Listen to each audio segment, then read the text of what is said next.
Hello and welcome to Michelle's Podcast News, your daily update on what's happening around the podcasting community. I'm your host, Michelle Tandler. From company moves to tech advances and new partnerships, we've got you covered with the latest and greatest in the podcasting world. Today's top story: the New York Times is making a significant change to how its podcast business works on two of the largest third-party podcast platforms, Spotify and Apple Podcasts. Yes, you heard that right. The Times will launch podcast subscriptions on these audio platforms, requiring users to pay if they want to access archived episodes of popular programs like The Daily and The Ezra Klein Show, or get early access to upcoming shows from Serial Productions. Now, here's the interesting part. Spotify and Apple users will still be able to access the most recent episode of the Times podcasts without a subscription. So, if you're someone who just wants to catch up on the latest episode, you're in luck. But for those who want to dive into the archives or get a sneak peek of what's coming next, a subscription will be necessary. Ben Cotton, the head of subscription products for the Times, says, "We have a slate of really outstanding shows, and we have built out dedicated places for people who want to listen to them on our own platforms, either in our core news app or in our audio app. But we have millions of listeners who are listening to our shows exclusively on Apple Podcasts or on Spotify. So we see it as kind of a natural next step to extend our business from an audio standpoint to bring it directly to where listeners are listening to our shows on those platforms. We think our audio journalism is worth paying for, just the same as everything else that our newsroom produces every day. And we want to sort of take a next step in that journey from a business standpoint. So, what will these podcast subscriptions cost?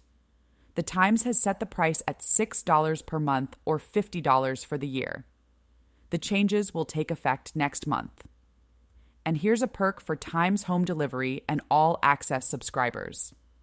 They will be able to continue listening on Spotify and Apple Podcasts by verifying their subscriptions in the apps, giving them continued unlimited access. Cotton adds, "In some ways, we're actually going to learn more about who is listening to our shows on these platforms than we've known before." The Times is betting that this change can drive more meaningful subscription revenue, which will ultimately be used to create more podcast and audio programming. Paula Suckman, the Times' director of audio, notes, "The goal is that it gives us more opportunities to invest in more journalism and more shows and podcasts. So that's all for the good. Our strategy is going to continue to tap into Times journalism. We launched a brand new interview show, The Interview, this year, and a new daily news show called The Headlines that's designed as a complement to The Daily. These are the kinds of things that we hope to be able to do more of as we're able to invest more in audio. Basically, our strategy is the more the subscription model works, the more we can invest in growing the portfolio." Of course, the Times will be watching this change closely. Cotton says that the news organization won't be afraid to pivot or change its approach if needed. It's certainly something we'll be kind of monitoring closely over time. We're doing this on these platforms with podcasts for the first time, so in some sense, we won't know until we do it, and we'll just have to see and then evolve quickly, he says. The approach is particularly interesting for Serial Productions. Cotton explains, "With Serial, we feel like the way someone's naturally going to listen to that show is a little bit different, where if you've listened to an episode, you're really going to want to find out what happens next. So there, it feels like you want to give someone the chance to listen to the beginning of the show, but then be charging for what comes after that. And so we think if someone really wants to listen to it, and there's another episode that's available, we think that's going to be very compelling as a reason to want to subscribe." Now, on to our second story of the day.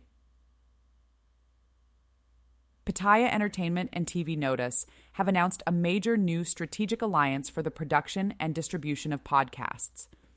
Pitaya, one of the leading global Spanish-language podcast networks, and TVNotas, the #1 entertainment media company in Mexico, are joining forces in what promises to be an ambitious and exciting project. This collaboration kicks off with the launch of podcast versions of two popular TVNotas shows, Mitangrit de Horacio and Chismecito para llevar. Listeners can access these podcasts on all major streaming platforms, including Spotify, Apple Podcasts, and Amazon Music, as well as on the Pitaya website and YouTube. For those unfamiliar with the shows, Mitangrit de Horacio releases new episodes every Thursday at 8 p.m. Mexico City time. Hosted by Horacio Villalobos, a well-known entertainment expert, the show features exclusive interviews with some of the most recognized entertainers.